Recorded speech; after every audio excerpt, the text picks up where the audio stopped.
విశాఖ ఉక్కు ఆంధ్రుల హక్కు అని చెప్పి ఎవరు మాట్లాడారు? చెప్పేటువంటి హక్కు కాంగ్రెస్ పార్టీకి మాత్రమే. చెప్పటమే అందరూ చెప్తారు, అన్ని పార్టీలు చెప్తాయి. చెప్పటం కాదు, ఎంతమంది రోడ్డు మీదకి వచ్చారో అని అడుగుతున్నాను నేను. కాంగ్రెస్ పార్టీకి సంబంధించి వాళ్ళ ఎలక్షన్స్ వస్తున్నాయి, 2024 ఎలక్షన్స్ వస్తున్నాయి. ప్రతిరోజు ఎవరినైనా సరే తెచ్చుకుని కాంగ్రెస్ పార్టీ రావాలన్న ప్రయత్నం ప్రతిరోజు విశాఖ స్టీల్ ప్లాంట్ కు సంబంధించి గేటు బయట ఉద్యమాలు చేసింది కాంగ్రెస్ పార్టీ. విశాఖ స్టీల్ ప్లాంట్కు సంబంధించి ఏదైతే యూనియన్ ఫామ్ అయి ఉన్నారో వాళ్ళు నమ్మింది కాంగ్రెస్ పార్టీని, వాళ్ళు మాతోనే అడుగులేశారు. ఆ ఫ్యాక్టరీని ఎస్టాబ్లిష్ చేసింది కాంగ్రెస్ పార్టీ. ఇందిరాగాంధీ గారు లక్షల మంది అక్కడ బతుకుతా ఉన్నారు అంటే వాళ్ళ ఆత్మకు తెలుసు కాంగ్రెస్ పార్టీ వల్ల, ఇందిరాగాంధీ గారి వల్ల ఈ విశాఖ స్టీల్ ప్లాంట్ వచ్చింది అని.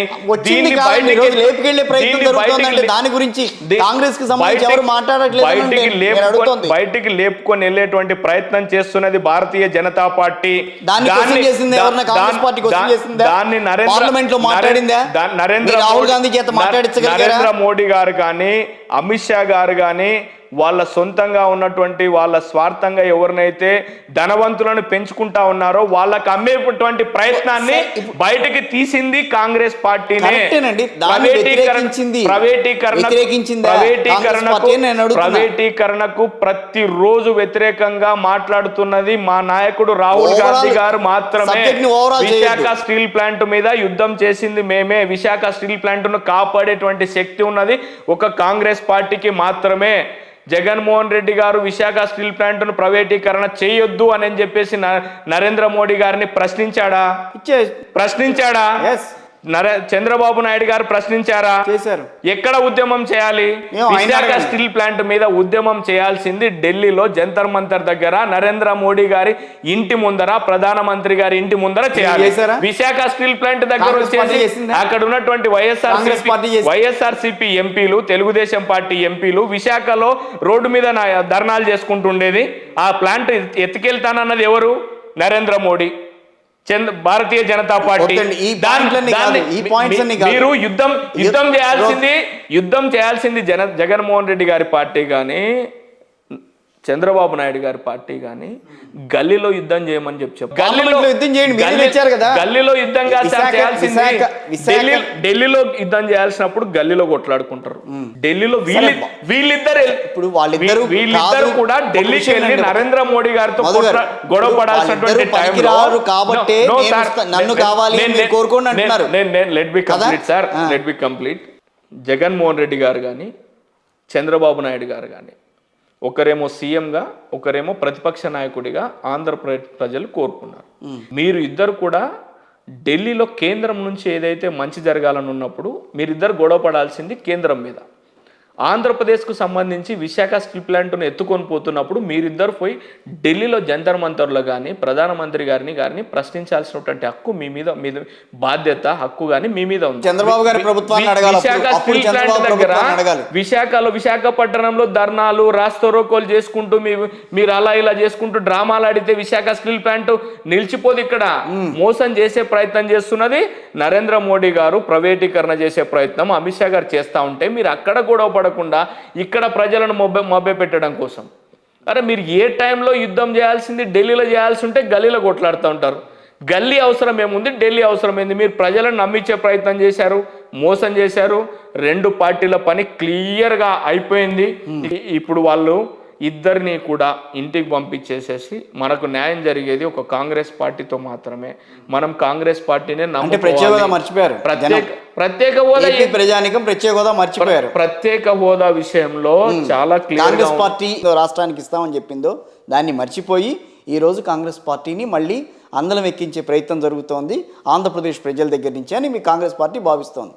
ఆంధ్రప్రదేశ్లో ప్రజలందరూ కూడా వెరీ క్లియర్గా ఉన్నారు స్పెషల్ కేటగిరీ స్టేటస్ విషయంలో. మీరు ఉద్యమాలు జరుగుతూ ఉన్నాయి, విద్యార్థులు చేస్తూ ఉన్నారు, యువకులు చేస్తూ ఉన్నారు, రాజకీయ పార్టీలకు అతీతంగా ప్రజా సంఘాలు చేస్తూ ఉన్నాయి, చాలామంది నాయకులు పోరాటం చేస్తూ ఉన్నారు. సజీవంగా ఉంది, సజీవంగా ఉంది, సజీవంగా ఉంటుంది కాంగ్రెస్ పార్టీ, సజీవంగా ఉంది, ఉంటుంది, ఇవ్వబోతుంది కాంగ్రెస్ పార్టీ. దానికోసం అన్ని రకాల ప్రయత్నాలు జరుగుతూనే ఉన్నాయి.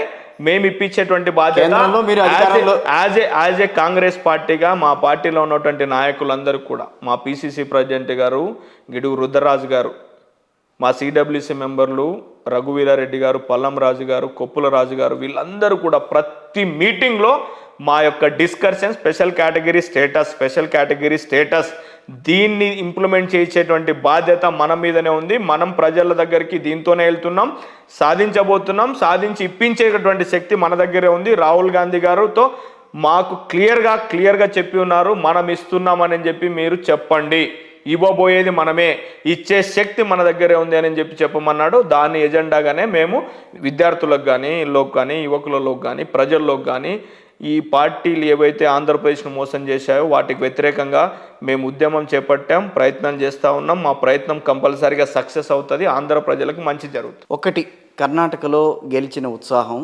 తెలంగాణలో చూపించారు. ఓకే, సో కర్ణాటకలో ఫుల్ ఫ్లెడ్జెడ్గా మెజారిటీ తెచ్చుకున్నారు, అంటే కంఫర్టబుల్ మెజారిటీ అని చెప్పాలి. సో తెలంగాణకు వచ్చేసరికి 60 కావాలంటే 64 సీట్లు సాధించారు. సో మేము చాలా మంచి పొజిషన్లో ఉన్నామని చెప్పని అంటున్నారు. సో ఇదే పందా రేపు ఆంధ్రప్రదేశ్లో కూడా మేము చూపిస్తామని అంటున్నారు.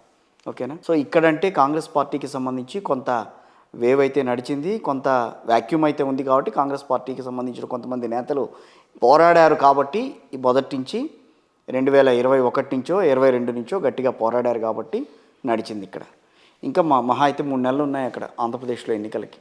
ఇప్పటి వరకు ఏ కాంగ్రెస్ పార్టీకి సంబంధించిన నేత కూడా గట్టిగా మాట్లాడి అక్కడికి వెళ్ళి ఈ 2 ప్రభుత్వాలు ఇట్లా మోసం చేసినాయని చెప్పిన సందర్భాలు చాలా తక్కువ. మీరు అవునన్నా కాదన్నా. ఓకేనా? ఈ రోజున ఈ 3 నెలల్లో కాంగ్రెస్ పార్టీని అందలం ఎక్కిస్తారని చెప్పి అంత కాన్ఫిడెన్స్ ఏంటి మీకు? మీకు మా ప్రయత్నంలో మేము ఎక్కడ మా ప్రయత్నంలో ఇందులో భాగంగానే నేను ఇంకొక 3 చెప్తా. ఇందులో భాగంగానే ఏదో రకంగా ఎవరైతే రాజశేఖర రెడ్డి గారికి సంబంధించి కానీ లేకపోతే ఇంకెవరో సంబంధించిన వాళ్ళు కానీ ఎవరైతే ఫేమ్లో ఉన్నారో వాళ్ళని మనం తెచ్చుకుంటే కనుక ఇక్కడ మళ్ళీ కాంగ్రెస్ పార్టీని బతికించే ప్రయత్నం చేసుకోవచ్చు అన్న ఆలోచనతో షర్మిల్ గారిని తీసుకెళ్లాలనో లేకపోతే ఇంకొక వ్యక్తిని ఇక్కడి నుంచి తీసుకెళ్ళి అక్కడ నుంచోబెట్టాలనో లేకపోతే చంద్రబాబుతో మళ్ళీ 2019లో ఏ రకంగా కేంద్రంలో మనం అంటగాయేమో ఈరోజు కూడా అక్కడ చంద్రబాబు గారితో కలిసి మళ్ళీ పోటీ చేసి ఏదో రకంగా పోటీ చేసి మళ్ళీ అక్కడ కాంగ్రెస్ పార్టీని అనేదాన్ని మళ్ళీ మొక్క నుంచి నారులో ఉంది, ఇప్పుడు నారేశారు, ఇప్పుడు మొక్క దాకా తీసుకొద్దామన్న ప్రయత్నం జరుగుతోంది. ఎందుకు ఇంత ఇది 2014లో మీరు చేసిన దానికి 10 ఏళ్ళు అనుభవించారు కదా. అది ఇప్పటికీ వెంటాడుతూనే ఉందిగా, ప్రతి కాంగ్రెస్ నాయకుల్లో వెంటాడుతూనే ఉందిగా ఆ విషయం. అవునా కాదా? ఎవరు మాట్లాడినా, ఇక్కడికి వచ్చి ఎవరు మాట్లాడినా, అక్కడ ఎవరు కూర్చుని ఎవరు మాట్లాడినా ఆంధ్రప్రదేశ్ రాష్ట్రానికి కాంగ్రెస్ పార్టీ మోసం చేసింది అన్న విషయం ప్రతి ఆంధ్రుడి హృదయంలో ఇప్పటికీ నాటుకుపోయే ఉంది. దాన్ని జరపాలంటే మీరేం చేయాలి? ఇప్పుడు కాదు మొదలెట్టాల్సిందే, ఎప్పటి నుంచో మొదలెట్టాల్సిందే. 3 నెలల్లో మీరు మొదలెట్టేసి అక్కడ ఉన్న 2 ప్రాంతీయ పార్టీలు ఏం సాధించలేదు, కాంగ్రెస్ పార్టీ వస్తే సాధిస్తుంది చెప్పటం ఏమీ సాధించలేదు. దాని విషయంలో మీరు క్లియర్గా ఉండండి. ఏమీ సాధించలేదు అనేది చాలా క్లారిటీ. అది మీరు ఎవరిని అడిగినా చెప్తారు. మా ప్రయత్నంలో కాంగ్రెస్ పార్టీగా మా ప్రయత్నంలో ఎక్కడ మేము వెనకడుగు వేయలేదు. మా ప్రయత్నం చేస్తూనే ఉన్నాము. మాకు గతంలో ఉన్నటువంటి రఘువీరారెడ్డి గారు కానీ, దాని తర్వాత వచ్చినటువంటి శైలజనాథ్ గారు కానీ, ఇప్పుడున్నటువంటి గడుగు రుద్రరాజు గారు కానీ మా ప్రయత్నాలు కంప్లీట్గా సాగుతూనే ఉన్నాయి. మమ్మల్ని ప్రజలు కంపల్సరీగా నమ్ముతున్నారు. కాంగ్రెస్ పార్టీతోనే మంచి జరుగుతుంది అని చెప్పేసి క్లారిటీ వచ్చింది ప్రజలందరికీ కూడా.